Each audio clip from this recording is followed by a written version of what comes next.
Les images que je vais vous montrer dans cette vidéo vont parfois vous sembler irréelles. Et je vous le dis dès le départ, aucune des séquences n'est retouchée. Vous aurez l'impression d'être sur une autre planète ou dans un film fantastique tellement que ça paraît fou. Et c'est ensemble que je vous propose de faire ce petit voyage. D'ailleurs, restez bien jusqu'au bout, puisqu'à la fin, je vous proposerai une petite expérience qu'on pourra faire ensemble et que vous pourrez même reproduire chez vous. Dans cette vidéo, je vous propose de découvrir un top 5 des phénomènes les plus impressionnants que la nature puisse nous offrir. Majid sur la poire fendue, j'espère que vous allez bien et que vous êtes prêts pour de nouvelles connaissances. C'est parti!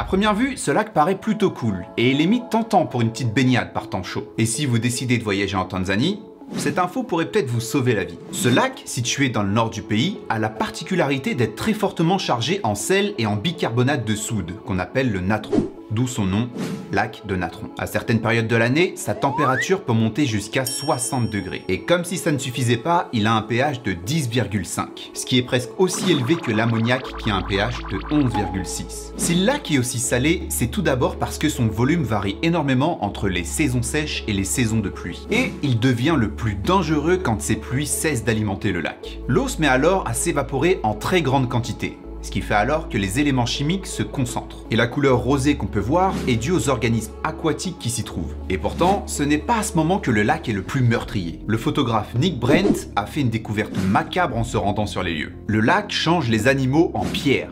Ou du moins, on le dirait vraiment. Et même si on n'est pas sûr de savoir comment ces animaux meurent, l'explication n'est pas loin de celle de la créature mythique Médusa. Le truc, c'est que la surface de l'eau est très calme, à un tel point que des fois on dirait un miroir géant. Les oiseaux confondent le lac avec le ciel et foncent alors droit dessus. En plus de la puissance du choc qui peut parfois leur faire perdre connaissance, ils se retrouvent alors dans cette eau chargée en natron. Sauf que le natron, c'est aussi ce qui a été utilisé dans l'Égypte antique pour momifier les corps. Les cadavres étaient plongés dans des bains de natron pour être déshydratés. Résultat, une fois morts, ces oiseaux prennent une allure momifiée et restent incroyablement bien conservés. Ce qui a donné l'idée, un peu glauque, on va pas se mentir, au photographe Nick Brent de repêcher les corps et de les remettre dans leur position naturelle pour les photographier. Ce qui donne ce spectacle assez étrange. La fosse des Mariannes est encore très peu connue par l'homme. C'est la partie de l'océan la plus profonde jamais découverte. Et elle s'est formée par subduction. Quand une plaque tectonique s'incurve à cause de la pression, elle finit par passer sous une autre. Sauf qu'à cet endroit, au nord-est de l'océan Pacifique, la pression est telle que la plaque s'enfonce dans la croûte terrestre pratiquement à la verticale. Résultat, la fosse des Mariannes, c'est tout simplement l'endroit le plus profond sur Terre, avec une profondeur de 10 909 mètres. Et pour vous donner une idée, si on plaçait le mont Everest à cet endroit, on n'en verrait même pas le bout.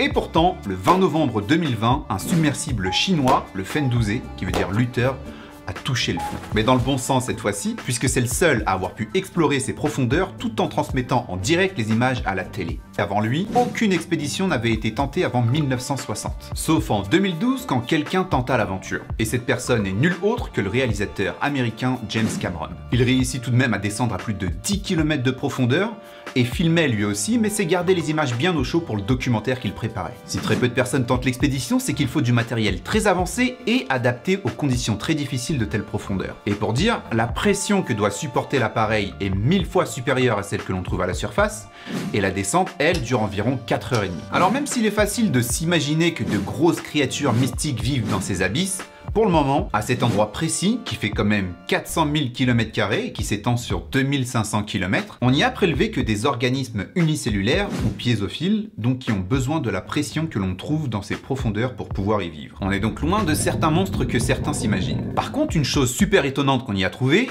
c'est un sac plastique. Preuve que l'homme est capable de polluer la Terre jusque ses entrailles. Alors, si vous aimez les spectacles de lumière et que vous êtes un peu lassé des feux d'artifice du Nouvel An, alors ce point est fait pour vous. Et cette fois-ci, je vous propose de faire une petite balade de nuit en forêt.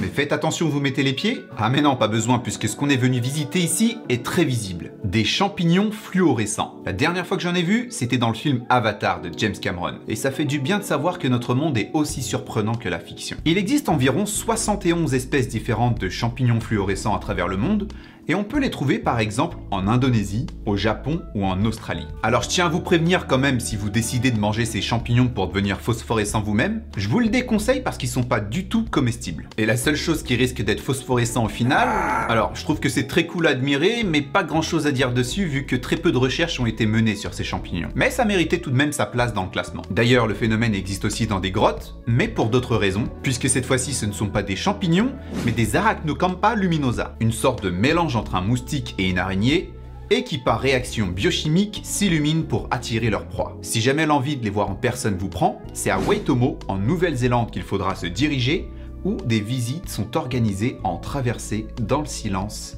en barque.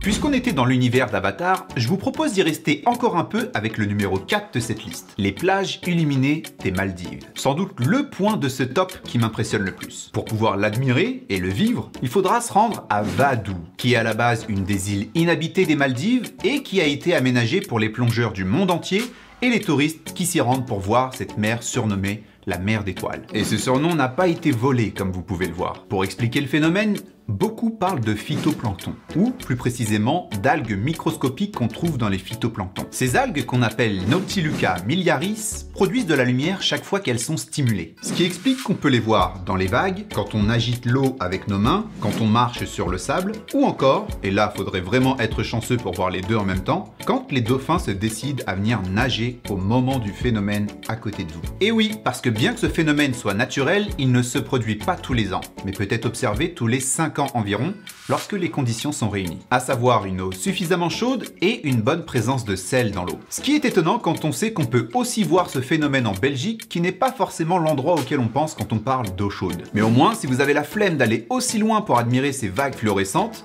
vous savez que ça peut arriver aussi près de chez vous. Alors même si c'est super beau à voir, ces algues ne s'illuminent pas uniquement pour le plaisir de nos yeux. Une des explications avancées est qu'il s'agit d'un mécanisme de défense. Quand le phytoplancton se nourrit de cette algue, elle émet une lumière comme alerte pour qu'il se fasse attaquer à son tour et que le massacre s'arrête. Faire voir son ennemi à son propre prédateur, ça ressemble beaucoup à ce que l'homme fait lui-même avec son système d'alarme. Le voleur attaque, l'alarme répond et la police intervient. Alors, il existe beaucoup d'explications sur ce phénomène de bioluminescence et l'explication que je viens de vous apporter n'est qu'un point de vue. Pour les plus intéressés, je mettrai quelques liens en description pour pousser le sujet un peu plus loin.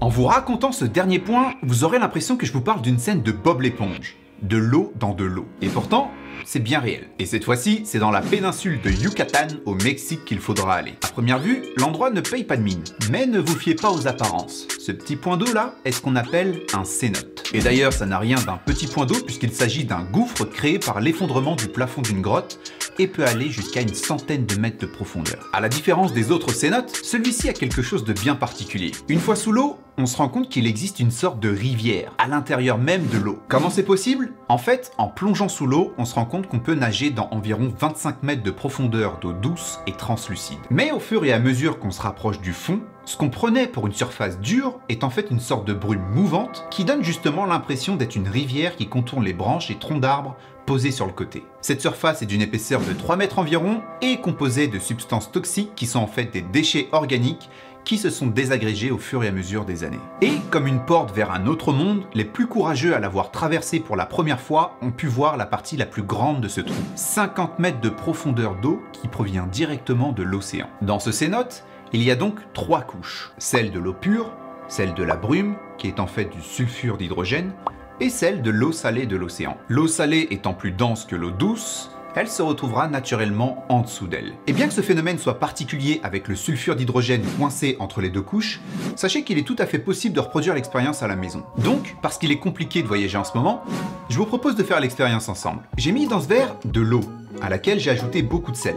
Ensuite, j'ajoute de l'eau douce que je place délicatement à la surface. Très rapidement, on va voir se former une 3e couche qui s'explique par le fait que la lumière ne se reflète pas de la même manière dans l'eau douce et l'eau salée. Et voilà, juste avec de l'eau et beaucoup de sel, je viens de créer l'effet d'halocline, qui peut être observé aussi dans la nature. Et si vous aimez ce format de vidéo, vous aimerez sans doute celle que j'ai créée sur les 5 technologies inspirées par les films. Alors si Retour vers le futur, Harry Potter ou encore Star Trek vous intéressent, vous risquez d'être surpris en sachant que la réalité a bien rattrapé la fiction. Je vous invite alors à cliquer sur la vidéo qui s'affiche à l'écran et je vous dis à tout de suite pour de nouvelles connaissances. Peace!